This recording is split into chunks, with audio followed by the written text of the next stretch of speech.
താനെ ഗ്രാമപഞ്ചായത്തിലെ അംഗനവാടി കുട്ടികളുടെ കലോത്സവം കുഞ്ഞിക്കൊലുസ് പെരിങ്ങോട്ടുകര ഹയർ സെക്കൻഡറി സ്കൂളിൽ നടത്തി. 28 അംഗനവാടികളിൽ നിന്നും 198 കുട്ടികൾ പങ്കെടുത്തു. ഗ്രാമപഞ്ചായത്ത് പ്രസിഡന്റ് ശുഭ സുരേഷ് ഉദ്ഘാടനം ചെയ്തു. വൈസ് പ്രസിഡന്റ് OS അഷ്റഫ് അധ്യക്ഷനായി.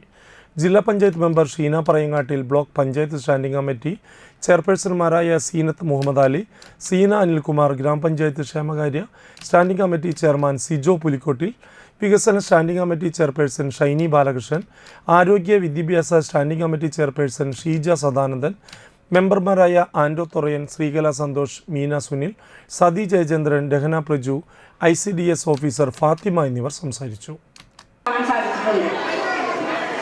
കാരണം കുട്ടികളുടെ പരിപാടികൾ കാണാനായിട്ട് അമ്മമ്മമാരും അച്ചാച്ചന്മാരടക്കം എല്ലാവരും എത്തിച്ചേർന്നത് വളരെയേറെ സന്തോഷമുണ്ട്. നമ്മുടെ കുട്ടികൾക്ക് വളരെയേറെ കഴിവുകളുള്ള കുട്ടികളാണ്. പഠിപ്പിൽ മാത്രമല്ല, കലാപരമായും കായികപരമായും ഏറെ കഴിവുള്ള കുട്ടികളാണ് നമ്മുടെ കുട്ടികളെല്ലാം. ഈ പ്രായത്തിലാണ് നമ്മുടെ കുട്ടികൾക്ക് എന്തെല്ലാം കഴിവുകളുണ്ട് എന്ന് തിരിച്ചറിയാനായിട്ട് സാധിക്കുക.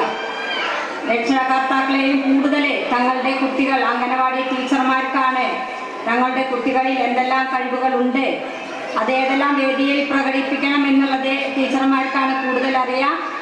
അതുകൊണ്ട് ടീച്ചർമാർ തങ്ങളുടെ കുട്ടികളുടെ ഓരോ കഴിവിനെയും പരിപോഷിപ്പിച്ചുകൊണ്ട് ഉയരങ്ങൾ എത്തിക്കാനായിട്ട് പ്രത്യേകം ശ്രദ്ധിക്കാൻ പറയണമെന്നില്ല. ടീച്ചർമാർക്ക് എല്ലാവർക്കും തന്നെ അറിയാം. നമ്മുടെ ഈ അംഗനവാടി കലാമേളയ്ക്ക് 15,000 രൂപയാണ് നമ്മൾ പദ്ധതിയിൽ വകയിരുത്തിയിട്ടുള്ളത്. 15,000 രൂപ എന്ന് പറഞ്ഞാൽ നമ്മൾക്കൊന്നും ആകുകയില്ല. എങ്കിലും അതിൽ ഒതുങ്ങിക്കൊണ്ടുള്ള പ്രവർത്തനങ്ങളാണ് നടത്തേണ്ടതായിട്ടുള്ളത്. തങ്ങളുടെ കുട്ടികളുടെ പരിപാടികൾ കാണാൻ എല്ലാവരും വളരെയേറെ ജിജ്ഞാസയോട് കൂടിയിരിക്കുകയാണ്.